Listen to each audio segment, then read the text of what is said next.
The flight that changed everything. The airport was buzzing with its usual pre-flight energy. Travelers rushed through the terminal, rolling suitcases behind them, eyes flicking between their boarding passes and the glowing departure screens overhead. Business people in crisp suits tapped furiously on their phones, families wrangled restless children, and flight attendants glided through the crowd with practiced ease. Dr. Amelia Harper strolled calmly through the terminal, a sleek leather carry-on in one hand and a well-worn copy of the autobiography of Malcolm X in the other.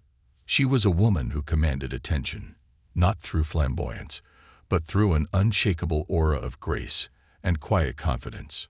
Dressed in tailored navy blue slacks and a silk blouse, she exuded professionalism. A silver wristwatch, a gift from her late father, gleamed against her dark skin as she adjusted the strap.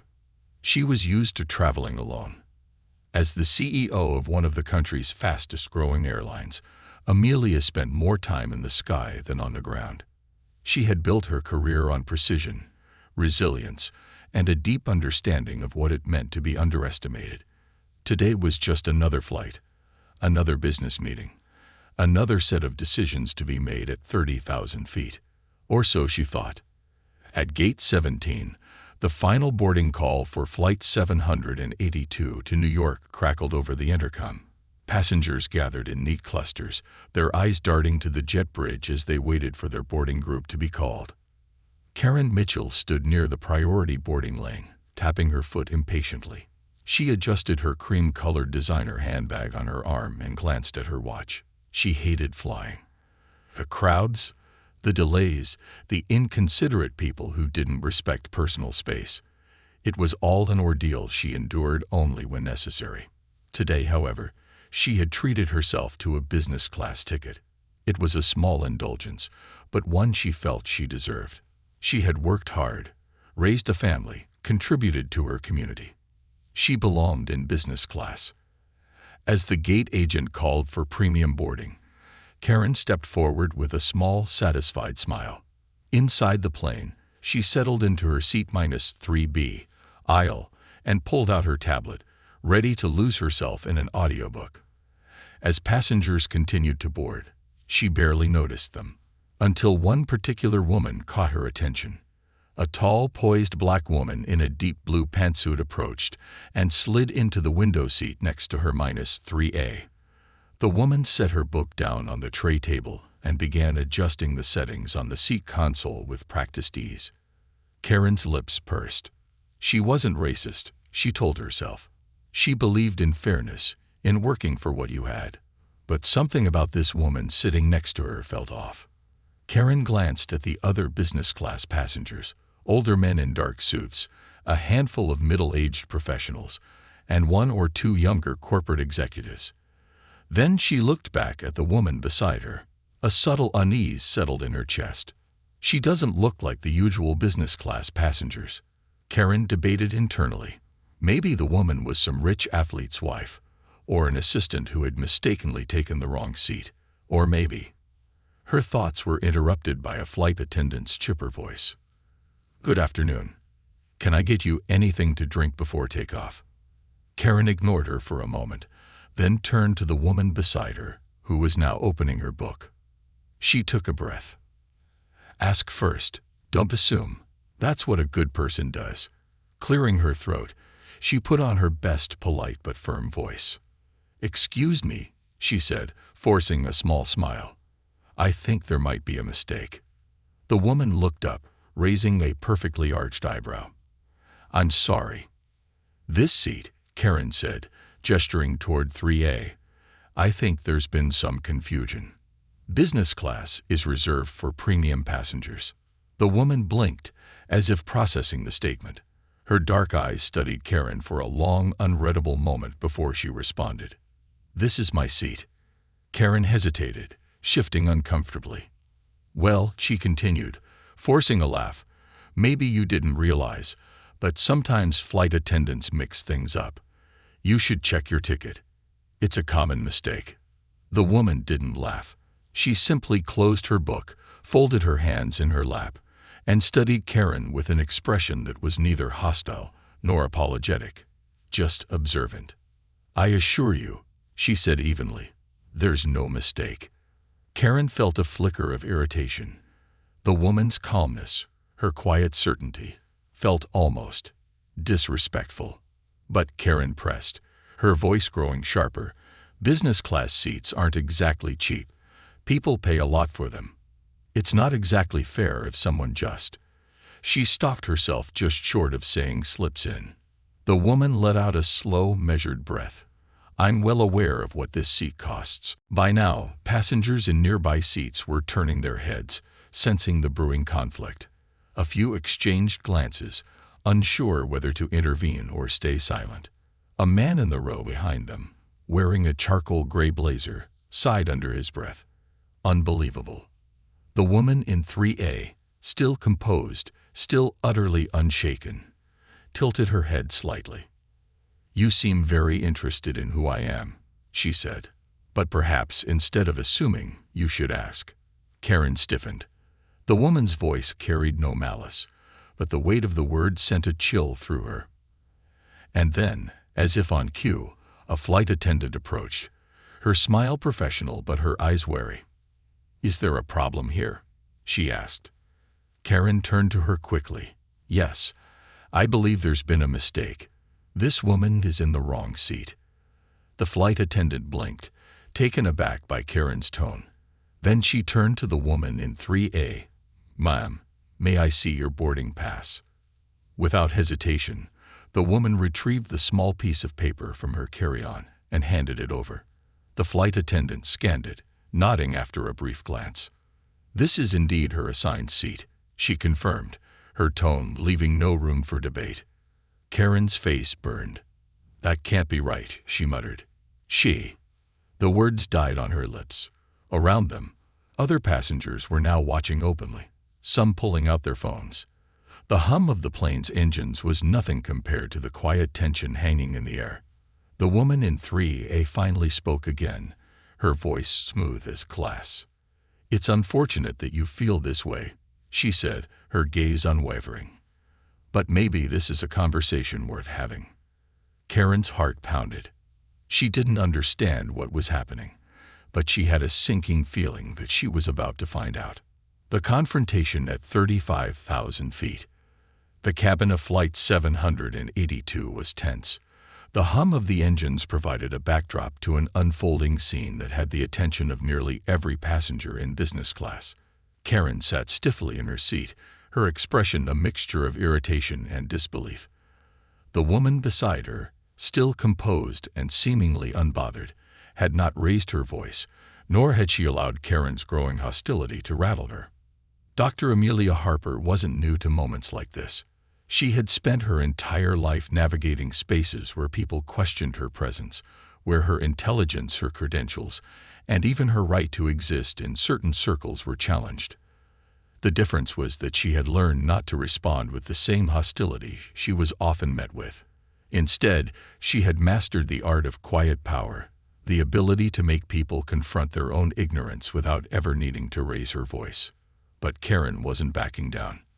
The flight attendant, a young woman named Olivia, still held Dr. Harper's boarding pass in her hands, her eyes scanning the ticket once more as if to double-check for any error. Finding none, she returned the pass with a respectful nod. "There's no mistake, ma'am," Olivia said firmly. "This is her assigned seat." Karen let out a sharp breath, her grip tightening on her armrests. "That can't be right." "Are you sure? Maybe she switched seats with someone. I mean, I've been flying for years and—" "And what?" The words weren't from Olivia or Dr. Harper, but from another passenger, an older woman seated across the aisle in 3C. Her silver hair was pulled into a neat bun, and she had the kind of no-nonsense demeanor that suggested she had spent decades dealing with difficult people. Karen turned to her, startled. "Excuse me." The woman raised an eyebrow. "I said, and what? You've been flying for years, so what? What exactly are you trying to imply?" Karen opened her mouth, then closed it again. A flicker of uncertainty crossed her face. The confrontation wasn't playing out the way she had anticipated. Across the aisle, A man in his late 30s, dressed in a navy suit and scrolling through his tablet, finally looked up. "Just let it go," he muttered under his breath, shaking his head. Karen bristled. "I am not going to just let it go. I paid good money for this seat, and I expect certain standards. I mean, no offense," she added quickly, glancing at Dr. Harper, "but I've been flying business class for a long time, and I've never seen." She stopped short, catching herself before she said something that would be impossible to walk back. But the damage was already done. The murmurs around them grew louder. Someone behind them sighed heavily. Another passenger, a younger woman with headphones around her neck, whispered to her seatmate, "This is going viral for sure." Dr. Harper had yet to raise her voice. She simply studied Karen with the same calm expression she had maintained throughout the entire ordeal. Then she spoke, softly, but with a weight behind her words that made the entire cabin fall silent. "It's unfortunate," she said, "that you've already decided who belongs here and who doesn't." Karen blinked. "That's not what Isn't it?" Dr. Harper's voice was smooth, controlled. "You haven't asked me my name, what I do, or why I'm here. You haven't taken a moment to consider any possibility other than the one you've already decided is true." Karen's lips pressed together in a thin line. "Look, I was just confused, all right. I don't think I did anything wrong. I was just trying to clarify." "Clarify what?" the woman in 3C asked pointedly. "That a black woman in business class must have made a mistake." Karen's face burned. "That's not fair." Dr. Harper didn't flinch. "Isn't it?" she asked again. Silence. Then, from the back of business class, a deep voice broke through the tension. "Captain's on his way." Karen's head snapped toward the speaker, a tall man in a dark blue uniform. Another flight attendant, a more senior-looking woman, stood beside him. The flight crew had been watching the scene unfold from the galley, and now they were stepping in. The captain approached the row, his expression neutral but firm. "I understand we have a situation here," he said. Karen crossed her arms defensively. "Yes, we do. I was simply questioning whether this seat assignment was correct, and instead of getting a straight answer, I've been attacked and accused of things I didn't do." The captain turned to Dr. Harper. "Ma'am, are you all right?" Dr. Harper nodded once. "I'm fine, Captain, but I do think this is a conversation worth having." Karen let out a disbelieving laugh. "Oh, come on. I was just asking a question." The captain's face remained unreadable. "Ma'am, the flight attendants have confirmed that this passenger is in her assigned seat. If you continue to cause a disturbance, we may have to ask you to deboard." Karen stiffened. "You kicked me off when I was just trying to." The captain's voice was patient, but unyielding. "Ma'am, I need you to make a decision. You can either take your seat and remain calm, or we can have security escort you off the plane." A long silence. Karen's gaze darted around the cabin, looking for allies. She found none. Every face she met was filled with disapproval, or worse, disinterest. For the first time in her life, Karen felt truly alone. Slowly, reluctantly, she lowered herself into her seat. Her face was flushed, her hands gripping the fabric of her pants. She had lost. And worse, she knew it.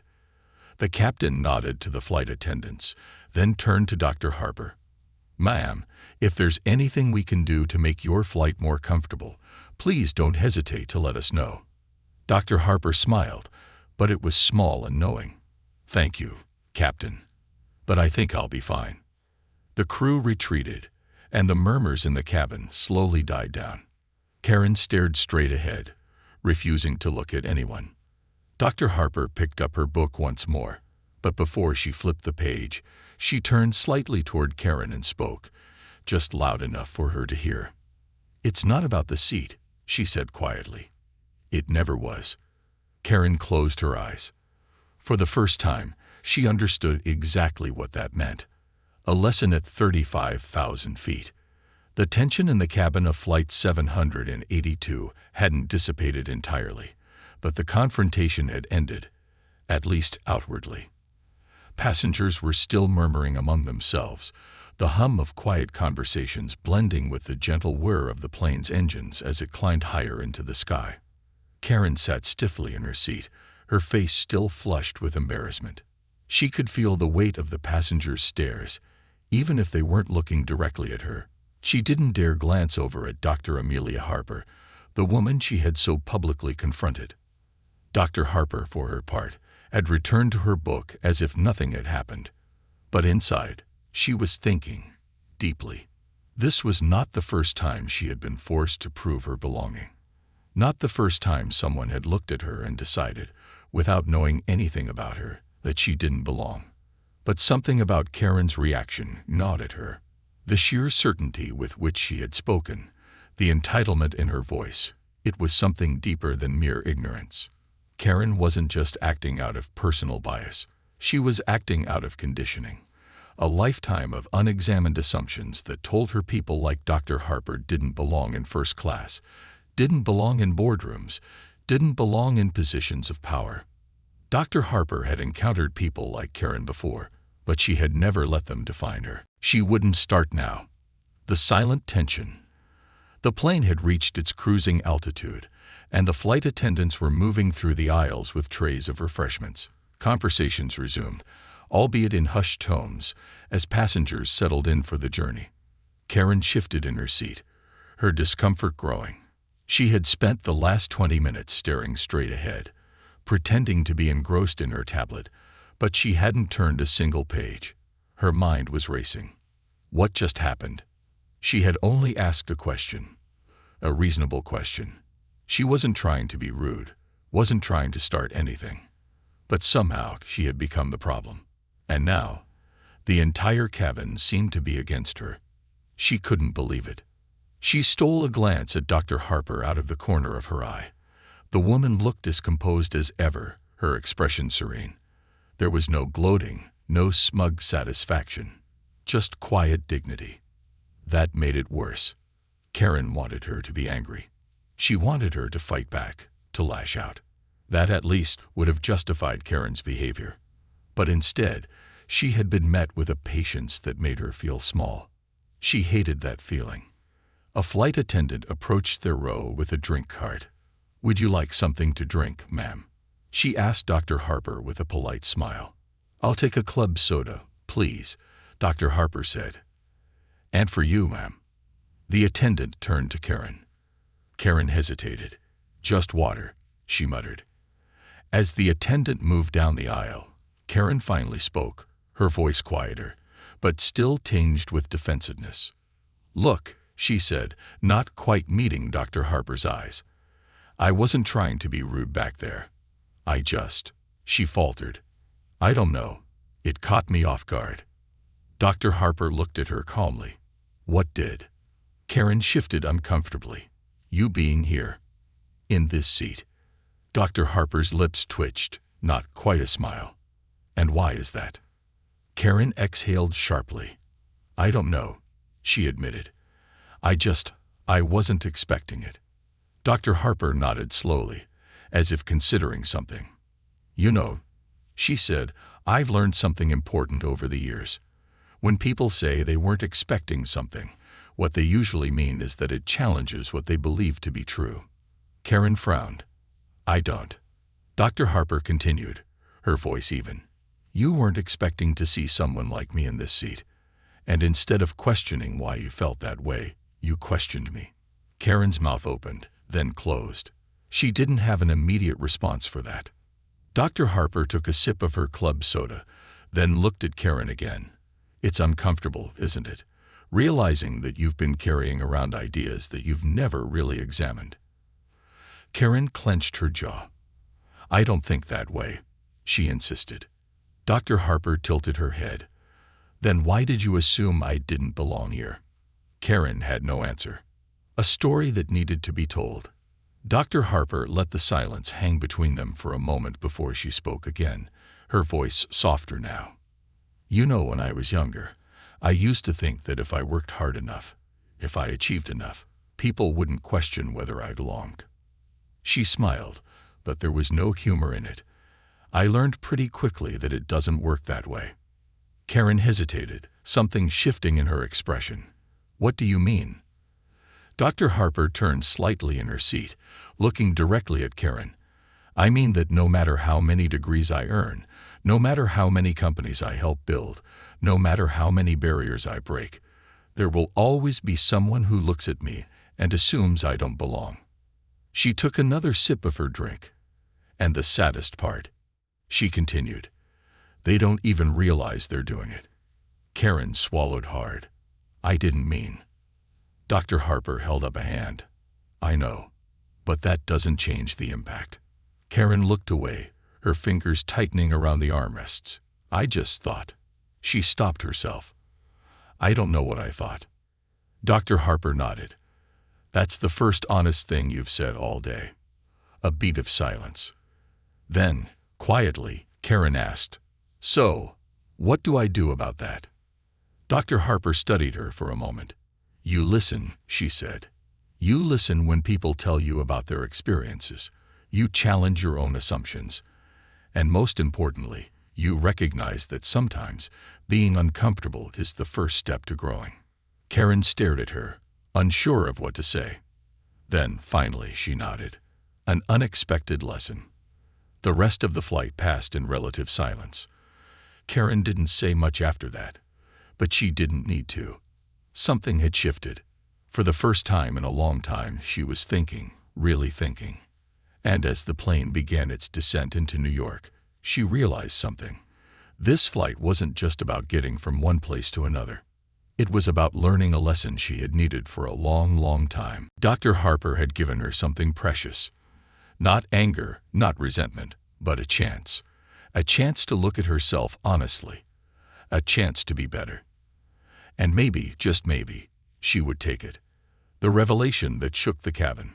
The descent into New York was smooth, but the atmosphere in the cabin of Flight 782 remained thick with an unspoken tension. Karen sat still, her hands folded tightly in her lap. She had barely touched her tablet since the confrontation, her mind racing with thoughts she didn't want to have. Thoughts about herself, about what she had done, about what Dr. Amelia Harper had said.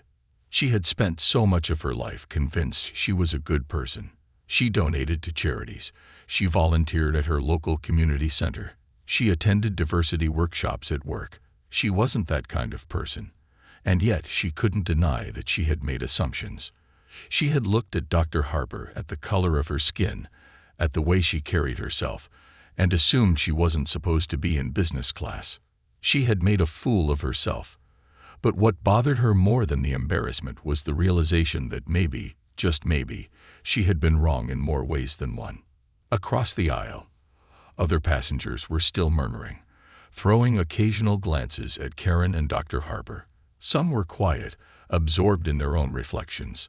Others were clearly still bothered by what had happened, their gazes filled with silent judgment. Karen couldn't blame them. Dr. Harper, meanwhile, had remained composed throughout the entire flight. She had returned to her book after their brief exchange, not out of dismissal, but as if she had said all she needed to say. The way she carried herself, the way she handled the situation with dignity and control, it unsettled Karen. She had expected resistance, had expected an argument. What she had received instead was a lesson she wasn't sure she was ready for. And then, as the plane prepared for its final approach, something happened that would change everything. A voice from the front of the cabin. The overhead speakers chimed, and the voice of the head flight attendant, Lisa, filled the cabin. Ladies and gentlemen, as we make our final descent into New York, we'd like to take a moment to acknowledge someone very special on board today. Karen frowned, along with several other passengers who glanced up curiously. Lisa continued, her tone warm but professional.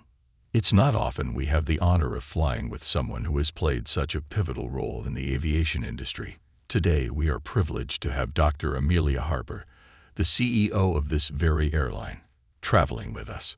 A stunned silence fell over the cabin. Karen's breath caught in her throat. Dr. Harper looked up from her book and gave a small, knowing smile. Lisa continued, Dr. Harper has been a trailblazer in this industry, breaking barriers and leading with innovation, grace, and a steadfast commitment to diversity and inclusion. Under her leadership, this airline has grown into one of the most successful carriers in the country. She is an inspiration to many of us here at the airline, and we are beyond honored to have her aboard today. A ripple of murmurs spread through the cabin. Some passengers exchanged wide-eyed looks. Others, who had witnessed the confrontation earlier, suddenly sat up straighter in their seats. Karen felt her stomach drop. The CEO. She was the CEO of the airline. Karen's mouth went dry. Passengers began clapping. First a few, then nearly the entire business class section. Some even peeked through the curtain from economy class to see what the commotion was about. Karen didn't move. She couldn't. This wasn't just embarrassing. This was catastrophic. The weight of the realization. As the applause settled, Lisa stepped over to Dr. Harper's seat with a warm smile. Dr. Harper, on behalf of our crew, we just want to thank you for all you do. Dr. Harper smiled graciously. Thank you, Lisa. That means a lot. Karen felt like she had been punched in the gut. Dr. Harper hadn't needed to tell her who she was. She hadn't pulled rank or used her authority to put Karen in her place. She had simply let her own ignorance expose itself. Karen had tried to police where Dr. Harper sat, and the entire time she had been questioning the woman who ran the airline. The irony was almost unbearable. Across the aisle, the older woman in 3C turned and gave Karen a pointed look. I hope you really think about what just happened today, she murmured. Karen swallowed hard. Dr. Harper turned to look at her then, not with anger, not with gloating, but with a quiet, steady gaze, a gaze that saw her. Karen felt a burning in her chest. I didn't know, she whispered, barely audible over the sound of the engines. Dr. Harper nodded slightly. I know. Karen exhaled sharply, gripping her hands together. If I had. Dr. Harper tilted her head. Would it have changed anything? Karen hesitated. She wanted to say yes. She wanted to say that she wouldn't have questioned her if she had known who she was. But the truth, the ugly truth, was that it didn't change the why behind her actions. Dr. Harper had been right earlier. This wasn't about the seat. It never had been. And now, for the first time, Karen had to confront the fact that she had been so sure of herself, and she had been so wrong. A conversation worth having. The plane touched down smoothly, the tires skimming the runway before settling onto the tarmac. As the aircraft taxied toward the gate, Karen sat frozen in her seat, still reeling from what had just happened. Passengers began gathering their belongings, stretching, preparing to leave. Some shot Karen looks, some amused, some pitying, some disappointed. Karen had been humbled before, but never like this. She turned to Dr. Harper one last time. Her voice was small, hesitant. She swallowed hard. I was wrong. Dr. Harper regarded her for a long moment. Then, quietly, she said, Yes, you were. Karen braced herself for more, but Dr. Harper didn't continue. She didn't lecture her, didn't humiliate her. She simply let the truth sit between them. Karen took a deep breath. I don't know how to fix that. Dr. Harper gave a small smile, one that was not unkind. You start by listening. Karen nodded slowly. Then, as passengers began filing out, she remained seated, lost in thought. Dr. Harper stood, pulling her carry-on from the overhead bin. She glanced down at Karen one last time before stepping into the aisle. Just before she left, she spoke again, softly, but with weight. It's not about whether you knew who I was, she said. It's about why it mattered to you. Then, without another word, she walked away. Karen sat still, the words settling in her chest like stones. And for the first time in her life, she wasn't sure if she liked the person she had been up until that moment. The echoes of truth. Karen sat motionless as the weight of Dr. Harper's final words settled over her like a dense fog. It's not about whether you knew who I was. It's about why it mattered to you." Her hands trembled slightly as she gripped the armrests, her mind replaying every second of their interaction. The judgment, the assumptions, the way she had felt justified in confronting Dr. Harper, believing she had been standing up for fairness, for rules. But what had she really been standing up for? Her own comfort, her own assumptions, her own unexamined beliefs. As passengers around her gathered their belongings and prepared to deplane, she remained frozen. Her world had been shaken in a way she hadn't expected. Passengers who knew the truth. She wasn't the only one reflecting. Across the aisle, the older woman in 3C, the one who had called her out, gave Karen a long, assessing look. Finally, she spoke in a tone that was neither cruel nor indulgent. "You know, it takes a lot for someone like Dr. Harper to stay that composed in situations like this," she said. Karen turned toward her, her throat tight. "What do you mean?" The woman sighed, adjusting the strap of her purse. "I mean, she's probably had to deal with this kind of thing her entire life. Being questioned, being doubted, being challenged just for existing in a space someone thinks she doesn't belong in." Karen swallowed hard.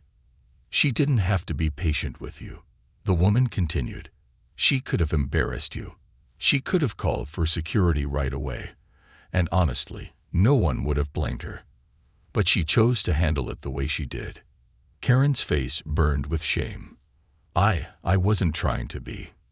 The woman held up a hand. "I know. But that's the thing, dear. People always say they weren't trying to be anything. But what they don't realize is that impact matters more than intent." Karen felt as if her entire body had gone numb. She turned slightly, glancing around at the other passengers.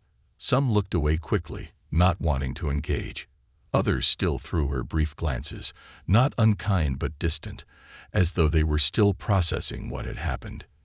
Near the back of business class, a man in a navy suit whispered something to his seatmate. Karen only caught a fragment. "If this doesn't make people rethink things, I don't know what will." Another voice, a younger woman, murmured, "I just can't believe she's the CEO. Imagine being her and dealing with this all the time." Karen's stomach twisted.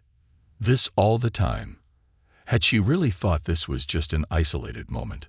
For Dr. Harper, this wasn't just a confrontation. It was a pattern.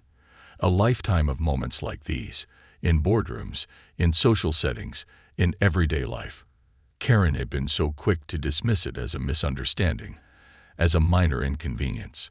But for Dr. Harper, it had probably been just another exhausting chapter in a much bigger story, and Karen had been part of it. Dr. Harper's quiet exit. The passengers slowly began filing out, the flight attendants standing by to thank them for flying. Dr. Harper rose smoothly from her seat, her movements as graceful as they had been throughout the entire ordeal. She retrieved her carry-on from the overhead bin, adjusted the strap on her shoulder, and stepped into the aisle. Karen should have said something then, should have apologized, properly. But she didn't, because she still didn't know what to say. Instead, she watched as Dr. Harper walked toward the front of the cabin, pausing briefly to thank the flight crew before stepping off the plane. There was no dramatic exit, no speech, no lingering looks of judgment. She simply left. And somehow, that felt worse than anything else. Stepping into the real world. As Karen finally stood and grabbed her bag, she hesitated. Her usual certainty, her usual rightness about the world. Where had it gone? By the time she stepped off the aircraft, the terminal was already buzzing. Other passengers from the flight were whispering to their companions, some shaking their heads, others looking pensive. She moved through the terminal in a daze. Then she heard it. The video's already online. Karen's blood ran cold. She turned and saw a group of younger travelers huddled near a row of chairs, one of them holding up their phone. A video was playing on the screen. Her stomach dropped. She took a step closer, as if pulled by some force she couldn't resist. It was her. Her face, her words, her confrontation with Dr. Harper. and the title beneath it. Karen confronts CEO on flight, regrets it instantly. She nearly collapsed into a seat. She had been recorded. The world was about to see exactly who she had been on that plane. Her chest tightened as she realized her life was about to change in ways she had never anticipated. And there was no escaping it now. The weight of consequences. Karen sat in the airport terminal, her hands gripping the edges of her phone as if holding onto it could somehow anchor her to reality. The video had already gained traction, more than she could have ever imagined. It was everywhere. Twitter, Instagram, Facebook, TikTok. The captions varied, but the message was the same. Karen confronts CEO on flight, regrets it instantly. Business class showdown, a lesson in grace and privilege. She tried to police a CEO seat. It didn't end well. Her own face stared back at her from multiple screens. Her voice, once so confident, so sure of itself, now echoed in the comments as people dissected every syllable, every micro-expression. She really thought she could just demand proof that a black woman belonged in business class. The entitlement is unreal. Dr. Harper didn't even need to raise her voice. She let Karen dig her own grave. Iconic. This is why representation matters. Some people still can't wrap their heads around successful black professionals. She kept saying, "I wasn't trying to be racist, but, sis, you were. Own it." Karen felt sick. She had spent years cultivating a good reputation. She was active in her community. She attended charity events. She prided herself on being a good person. And yet, the world didn't see her that way now. They saw her as a lesson, a villain, a meme. Her hands shook as she scrolled through the thousands of comments, trying to find something, some defense, some small pocket of understanding. But it wasn't there. And deep down, she knew why. Public reckoning.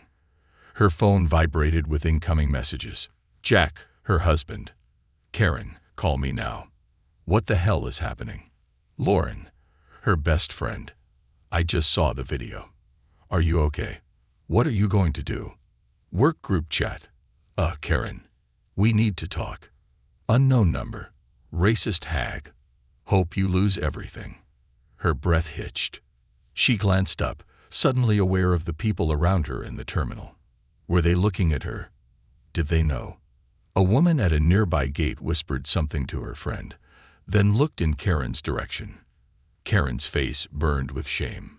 She grabbed her bag and bolted for the nearest restroom, locking herself in a stall.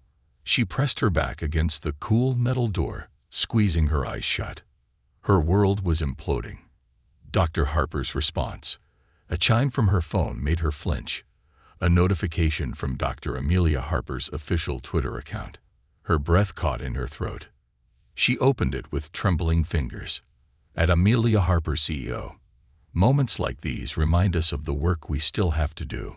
Bias isn't always loud. It's often quiet, unspoken, assumed. But we can choose to do better. I hope this conversation leads to reflection, not just outrage. Karen reread the words, waiting for anger, for bitterness. But none came. Dr. Harper could have called her out. She could have demanded Karen be canceled. Instead, she had chosen grace. Karen exhaled shakily. This woman, whom she had doubted, whom she had disrespected, was giving her more kindness than she deserved. And that made it worse. Because it meant there were no excuses left. A hard truth. Karen didn't leave the airport restroom for almost 20 minutes. When she finally did, she found a quiet corner of the terminal and did something she had never done before. She Googled implicit bias, systemic racism in professional spaces, why black professionals are questioned more. The search results hit her like a tidal wave. Article after article, study after study, statistics that showed how often black professionals were assumed to be underqualified, treated as outsiders in the very industries they helped build.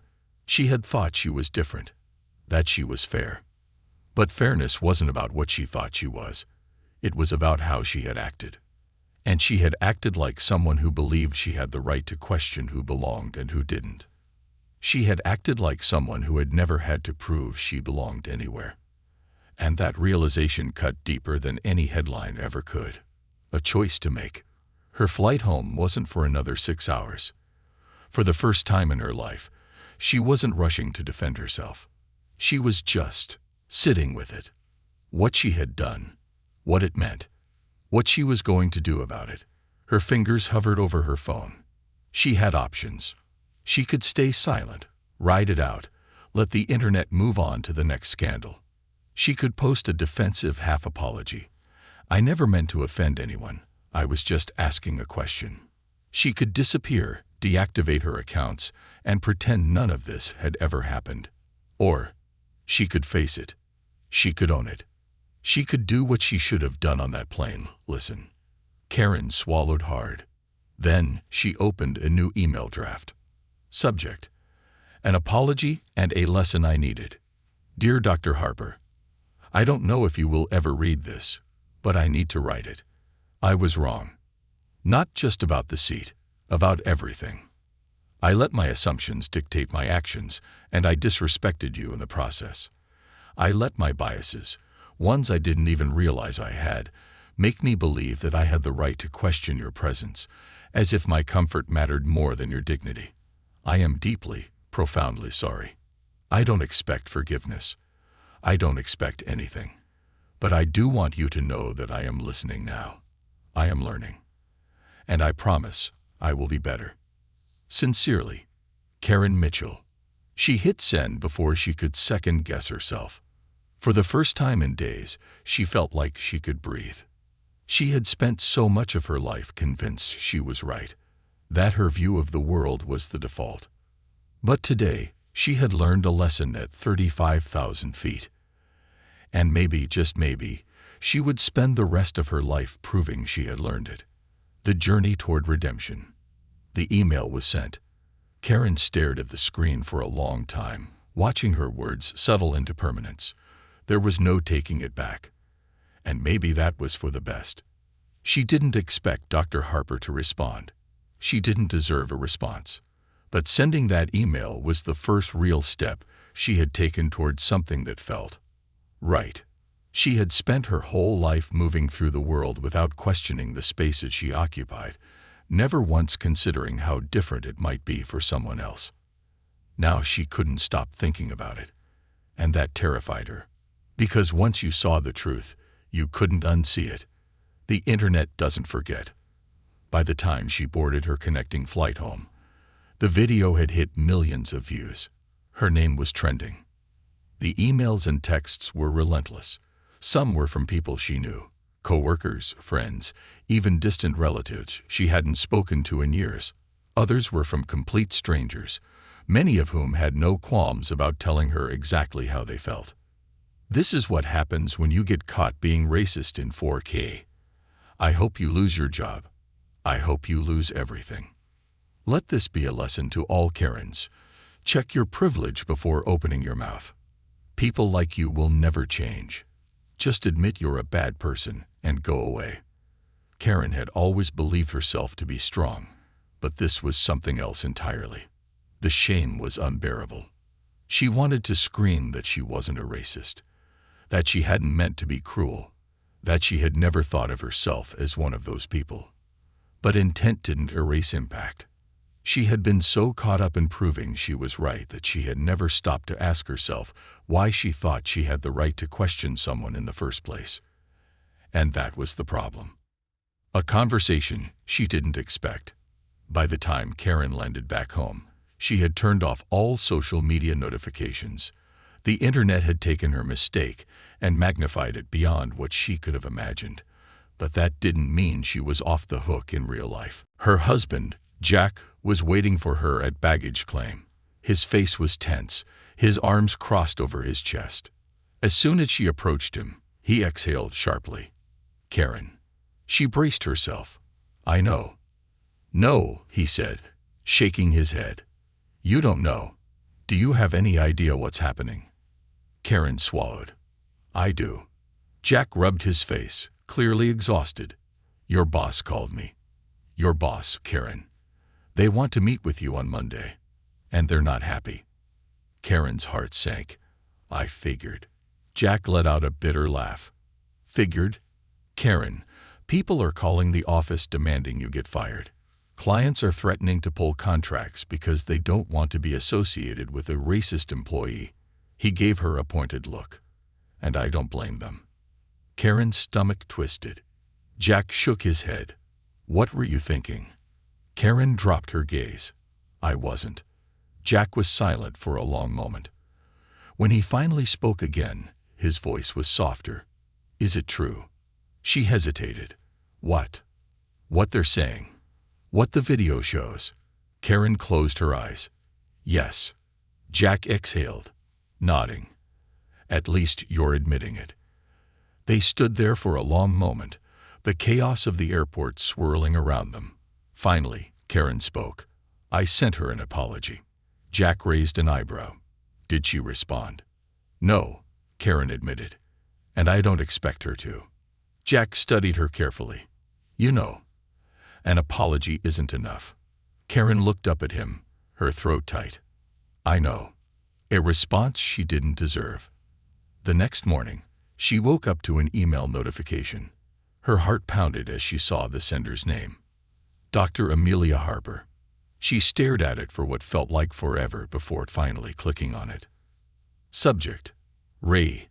An apology and a lesson I needed. Karen. I appreciate you reaching out. It would be easy for me to ignore this, to move on, knowing that the world has already decided what to think of you. But I don't believe in easy. What happened on that plane wasn't just about you and me. It was about a larger conversation that needs to happen. About the biases we carry, often without realizing it. About how quick we are to decide who belongs and who doesn't. You asked me once how to fix this. You can't fix the past, but you can decide what you do with the lesson you've been given. I don't need another apology. What I need, what the world needs, is for people like you to start doing the work. That means educating yourself, listening to the experiences of others, speaking up when you see injustice, not just when it involves you. You don't owe me anything, but you owe yourself the chance to be better. I hope you take it. Dr. Amelia Harper. Karen let out a shaky breath, reading the email again and again. Dr. Harper didn't forgive her. She didn't absolve her. But she had given her something more valuable. A choice. The first step of many. Karen spent the next several days in deep reflection. She stayed offline, not because she was running from the internet's judgment, but because she had finally realized that this wasn't about damage control. This was about who she wanted to be. She bought books. She watched documentaries. She had hard conversations with people who had experienced discrimination in ways she never had. And for the first time, she listened. At work, she faced the consequences. She was placed on administrative leave while HR decided what to do. Clients were wary. Some people refused to speak to her. But instead of defending herself, she took accountability. When she finally returned to work, she requested to lead a new inclusion initiative. Not for show, not for redemption, but because she wanted to be part of the solution, not just another example of the problem. A year later, the world had moved on. The video faded from trending lists. The internet found new villains, new scandals. But Karen hadn't moved on from the lesson. She still thought about Dr. Harper's words often. You can't fix the past, but you can decide what you do with the lesson you've been given. She had spent the last year proving, to herself more than anyone, that she had learned. She wasn't perfect. She still caught herself making assumptions. She still had blind spots. But the difference now, she questioned them. She challenged them. And she listened. Because sometimes the biggest lessons come at 35,000 feet. And if you're lucky, they change you for the better.